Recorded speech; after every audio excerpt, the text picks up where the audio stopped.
ഇവിടെ നേരത്തെ ഒരു ശിവക്ഷേത്രമുണ്ടായിരുന്നു. ആ ശിവക്ഷേത്രത്തിൻ്റെ അവിടെ മണ്ണ് നിറഞ്ഞു കിടക്കുന്നുണ്ട്. അതടക്കം നീക്കം ചെയ്യണം.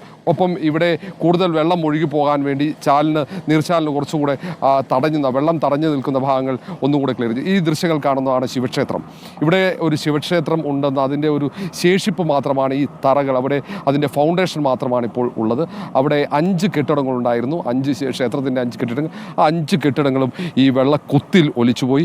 ഒരു ശേഷിപ്പായി അവിടെയുള്ളത് വലിയൊരു ആൽമരം മാത്രമാണ്. ആൽമരത്തിനൊന്നും സംഭവിച്ചില്ല. അതിൻ്റെ തൊട്ട് താഴെ കൂടിയാണ് ഒരു പാത, ഒരു നേരെ അപ്രോച്ച് റോഡ്. അത് പാലം കടന്ന് ഈ ചൂരൽമല അങ്ങാടിയിലേക്ക് എത്തിയത്. ഏതായാലും ഇവിടെ രക്ഷാപ്രവർത്തനം പുരോഗമിക്കുന്നു. ഇപ്പുറത്ത് ഈ കഡാവർ ഡോഗിനെ ഉപയോഗിച്ച് ഈ പൊളിഞ്ഞു കിടക്കുന്ന വീടിനകത്ത് ആരെങ്കിലും ഉണ്ടോ, മണ്ണിനടിയിൽ ആരെങ്കിലും ഉണ്ടോ എന്ന പരിശോധന അല്പം മുമ്പ് പൂർത്തിയാക്കി. ഇവിടെ ഫയർ ആൻഡ് റെസ്ക്യൂ വിഭാഗം, ഒപ്പം ആർമി അടക്കമുള്ള അവരുടെ രക്ഷാപ്രവർത്തകർ ഇവിടെ നിൽക്കുന്നുണ്ട്.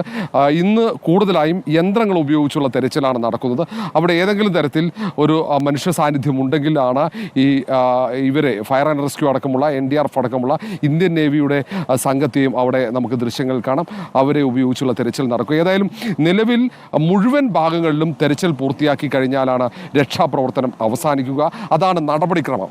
ആ നടപടിക്രമം പൂർത്തിയാക്കുന്നതിൻ്റെ ഭാഗമായി പരമാവധി മണ്ണുമാന്തി യന്ത്രങ്ങൾ ഈ ദുരന്ത മേഖലയിൽ എത്തിച്ചിട്ടുണ്ട്. തമിഴ്നാട്ടിൽ നിന്നടക്കം തമിഴ്നാട് മുഖ്യമന്ത്രി MK സ്റ്റാലിൻ ആദ്യഘട്ടത്തിൽ തന്നെ ഈ ദുരന്തത്തിലെ എല്ലാ രക്ഷാപ്രവർത്തനത്തിനും ഐക്യദാർഢ്യം പ്രഖ്യാപിക്കുകയും അതിനൊപ്പം തന്നെ അവിടെ നിന്നും തമിഴ്നാട്ടിലെ ഫയർ ആൻഡ് റെസ്ക്യൂ വിഭാഗത്തെയും ഒപ്പം നിരവധി മണ്ണുമാന്തി യന്ത്രങ്ങളെയും ഇങ്ങോട്ടേക്ക് അയച്ചിരുന്നു. ഏതായാലും ഈ ദൃശ്യങ്ങൾ കാണാം. ഇതുവഴിയാണ് ഇപ്പോഴും നീർച്ചാൽ എന്ന് പറയാൻ പറ്റില്ല. നേരത്തെ ഒരു നീർച്ചാലായിരുന്നു. അതിപ്പോൾ കുത്തിയൊലിക്കുന്നുണ്ട്.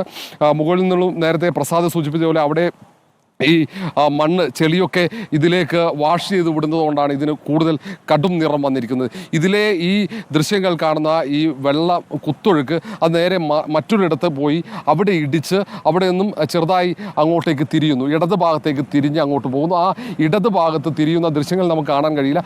അവിടെയും തെരച്ചിൽ നടക്കുന്നുണ്ട്. അതായത് ഒരു സമഗ്രമായ തെരച്ചിലാണ് ഈ മേഖലയിലാകെ മണ്ണുമാന്തി യന്ത്രങ്ങളുടെ സഹായത്തോടെ നടത്തുന്നത്. ഇത് ഏകോപിപ്പിക്കുന്നത് അതിൽ ഫയർ ആൻഡ് റെസ്ക്യൂ വിഭാഗമുണ്ട്, ആർമിയുണ്ട്, ഇന്ത്യൻ നേവിയുണ്ട്, NDRF ഉണ്ട്, ഒപ്പം പോലീസിൻ്റെ സ്പെഷ്യൽ ഗ്രൂപ്പുമുണ്ട്. അങ്ങനെ എല്ലാ വിഭാഗങ്ങളും രക്ഷാപ്രവർത്തകർ, സന്നദ്ധ പ്രവർത്തകരുണ്ട്. ആ തരത്തിൽ എല്ലാ മേഖലയിലും തെരച്ചിൽ പൂർത്തിയാക്കാനുള്ള, അതും വേഗത്തിൽ തന്നെ തെരച്ചിൽ പൂർത്തിയാക്കാനുള്ള ഈ വീട് കാണാം. ഈ ദൃശ്യങ്ങൾ ഇവിടെ അവർ രക്ഷപ്പെട്ടിരുന്നോ എന്ന് വ്യക്തമല്ല. കാരണം ഇവിടെയൊന്നും ആരുമില്ല. ആ വീട്ടിനകത്തേക്ക് വലിയ പാറക്കല്ല് ഇടിച്ചാണ് ആ വീട്ടിൽ വലിയ ഒരു ദ്വാരം ഉണ്ടായിരിക്കുന്നത്. അത്തരത്തിൽ വലിയ പാറക്കല്ലുകൾ, ഈ കൂറ്റൻ പാറക്കല്ലുകളാണ് ഇങ്ങോട്ടേക്ക് ഒഴുകിയെത്തിയത്. നേരത്തെയൊക്കെ ദൃശ്യങ്ങൾ കാണാം.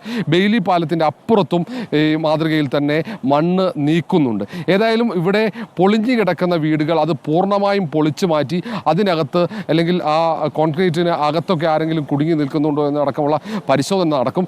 ഇപ്പോൾ ഏതായാലും ഇപ്പുറത്തേക്ക് ഇങ്ങോട്ടേക്ക് കുത്തിയൊഴുകുന്ന വെള്ളത്തിലൂടെ കടന്നു വന്ന മണ്ണുമാന്തി യന്ത്രം, അതിനകത്ത് ഇതിനെ നിയന്ത്രിക്കുന്നത്, അതിന് നേതൃത്വം നൽകുന്നത് ഫയർ ആൻഡ് റെസ്ക്യൂ വിഭാഗത്തിലെ ഉദ്യോഗസ്ഥനാണ്. അവർ ഇവിടെ കുഴിച്ച്, ഇവിടെ മണ്ണുണ്ട്, ചെളിയുണ്ട്, അതൊക്കെ മാറ്റാനുള്ള ഒരു ശ്രമമാണ്. അതിനു പുറമെ മറുഭാഗത്തുമുണ്ട് ഈ ചെളി കെട്ടിക്കിടക്കുന്നുണ്ട്. അവിടേക്കും ഈ മണ്ണുമാന്തി യന്ത്രം പോകും. ഏതായാലും നമ്മൾ നിൽക്കുന്ന, ഞാനും വീഡിയോ ജേർണലിസ്റ്റ് ബിബിനും നിൽക്കുന്ന ഈ സ്ഥലത്തു കൂടിയാണ് ഈ വലിയ ജലപ്രവാഹം, അതും വലിയ പാറക്കെട്ടുകൾ, ചെളി ഒക്കെ കടന്നുപോയ ഭാഗമാണ്. ഇവിടെ ഈ കല്ലുകൾ കാണാം. തൊട്ടപ്പുറത്ത് ബെയിലി പാലത്തിന് അപ്പുറത്ത് വലിയ പാറക്കല്ലുകളാണെങ്കിൽ ഇവിടെ കുഞ്ഞു കുഞ്ഞു കല്ലുകളാണ്. അപ്പുറത്ത് അവിടെ വലിയ ഒരു കോറിയിലൊക്കെ പോയാലുള്ള ഒരു കാഴ്ച, അത് സമാനമായ കാഴ്ചയാണ്. നിറയെ കല്ലുകൾ കാണാം, ഉരുളൻ കല്ലുകൾ. ഇത് മുകളിൽ നിന്നും ഉരുൾപൊട്ടലിന് പിന്നാലെ അവിടത്തേക്ക് ഒഴുകിയെത്തിയ ഉരുളൻ കല്ലുകളാണ്. ഏതായാലും ഇവിടെ ഈ വലിയ മണ്ണുമാന്തി യന്ത്രം ഈ ഒഴുക്ക് കൂടുതൽ തടസ്സപ്പെടുന്നുണ്ടോ എന്നുള്ള നോക്കുന്നുണ്ട്. ഒഴുക്ക് തടസ്സപ്പെടാൻ എന്തായാലും അനുവദിക്കില്ല. പരമാവധി തെരച്ചിൽ നടത്തുക. അടുത്ത ഭാഗത്തേക്ക് കടക്കണം. ഈ മണ്ണുമാന്തി യന്ത്രത്തിന് മറുഭാഗത്തേക്ക് പോകണം.